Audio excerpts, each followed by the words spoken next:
پیدائش کی کتاب اس کا 24واں باب 33 آیت سے لے کر 66 آیت تک پڑھیں گے۔ کلام مقدس میں یوں مرقوم ہے: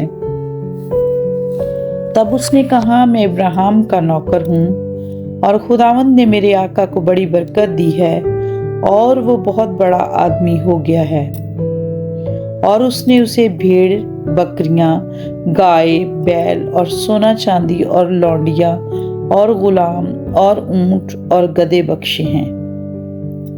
اور میرے آقا کی بیوی سارہ کے جب وہ بڑھیا ہو گئی، اس سے ایک بیٹا ہوا، اسی کو اس نے اپنا سب کچھ دے دیا ہے۔ اور میرے آقا نے مجھے قسم دے کر کہا کہ تو کنعانیوں کی بیٹیوں میں سے جن کے ملک میں میں رہتا ہوں کسی کو میرے بیٹے سے نہ بیاہنا، بلکہ تو میرے باپ کے گھر اور میرے رشتہ داروں میں جانا اور میرے بیٹے کے لیے بیوی لانا۔ تب میں نے اپنے آقا سے کہا، شاید وہ عورت میرے ساتھ آنا نہ چاہے۔ تب اس نے مجھ سے کہا کہ خداوند جس کے حضور میں چلتا رہا ہوں اپنا فرشتہ تیرے ساتھ بھیجے گا اور تیرا سفر مبارک کرے گا۔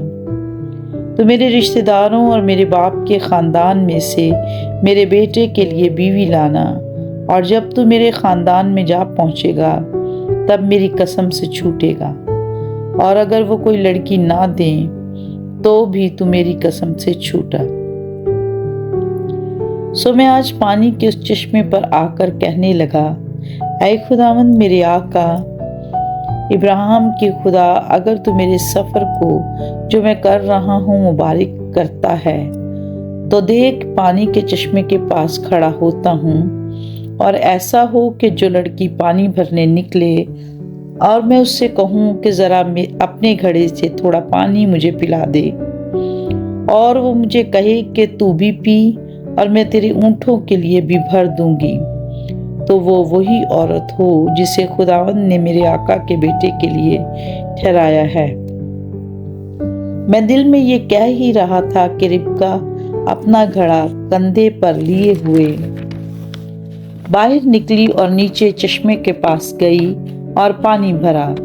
تب میں نے اس سے کہا، ذرا مجھے پانی پلا دے۔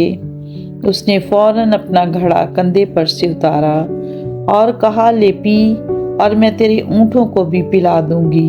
سو میں نے پیا اور اس نے میرے اونٹوں کو بھی پلایا۔ پھر میں نے اس سے پوچھا کہ تو کس کی بیٹی ہے؟ اس نے کہا، میں بیتیل کی بیٹی ہوں، وہ نحور کا بیٹا ہے جو ملکہ سے پیدا ہوا۔ پھر میں نے اس کی ناک میں نتھ اور اس کے ہاتھوں میں کڑے پہنا دیے، اور میں نے جھک کر خداوند کو سجدہ کیا، اور خداوند اپنے آقا ابراہیم کے خدا کو مبارک کہا، جس نے مجھے ٹھیک راہ پر چلایا کہ اپنے آقا کے بھائی کی بیٹی اس کے بیٹے کے واسطے لے جاؤں۔ سو اب اگر تم کرم اور راستی سے میرے آقا کے ساتھ پیش آنا چاہتے ہو تو مجھے بتاؤ، اگر نہیں تو کہہ دو تاکہ میں دہنی یا بائیں طرف پھر جاؤں۔ تب لابن اور بیتیل نے جواب دیا کہ یہ بات خداوند کی طرف سے ہوئی ہے، ہم تجھے کچھ برا یا بھلا نہیں کہہ سکتے۔